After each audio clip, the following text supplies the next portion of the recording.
Le président américain Donald Trump et son homologue ukrainien Volodymyr Zelensky se sont de nouveau affrontés mercredi sur les efforts pour mettre fin à la guerre de 3 ans en Ukraine, le leader américain reprochant à Zelensky de refuser de reconnaître l'occupation russe de la Crimée. Le vice-président de Trump, J.D. Vance, a déclaré qu'il était temps que la Russie et l'Ukraine acceptent une proposition de paix des États-Unis, sinon les États-Unis se retireront de ce processus, faisant écho à un avertissement de Trump la semaine dernière. S'exprimant devant des journalistes en Inde, Vance a déclaré que la proposition demandait le gel des lignes territoriales à un niveau proche de celui où elles se trouvent aujourd'hui et une solution diplomatique à long terme qui, espérons-le, conduira à une paix durable.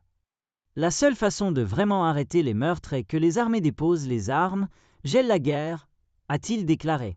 Un ancien responsable occidental familier avec la proposition américaine a déclaré qu'elle exigeait également la reconnaissance de l'annexion de la Crimée par la Russie. Depuis son entrée en fonction en janvier, Trump a modifié la politique des États-Unis concernant la guerre en Ukraine, faisant pression sur l'Ukraine pour qu'elle accepte un cessez-le-feu, tout en adoucissant la pression sur la Russie, qui a commencé l'invasion totale de son voisin en 2022. Zelensky a réitéré mardi que l'Ukraine ne remettrait jamais la Crimée à la Russie, qui a pris le contrôle de la péninsule en 2014, dans un acte qui a été internationalement condamné. Il n'y a rien à discuter ici. C'est contraire à notre constitution, a-t-il déclaré. Trump, qui a débattu avec Zelensky lors d'une réunion catastrophique au Bureau ovale en mars, a qualifié cela de déclaration provocatrice qui rendait la paix plus difficile à atteindre.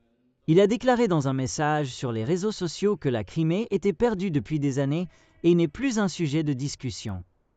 Zelensky a ensuite reconnu dans un message sur X que les discussions à Londres entre des responsables américains, ukrainiens et européens étaient marquées par des émotions fortes, mais il a exprimé l'espoir que le travail commun à venir conduirait à la paix. Il a de nouveau promis que l'Ukraine respecterait sa constitution et a déclaré qu'il était convaincu que les partenaires de Kiev, en particulier les États-Unis, agiront conformément à ces décisions fermes.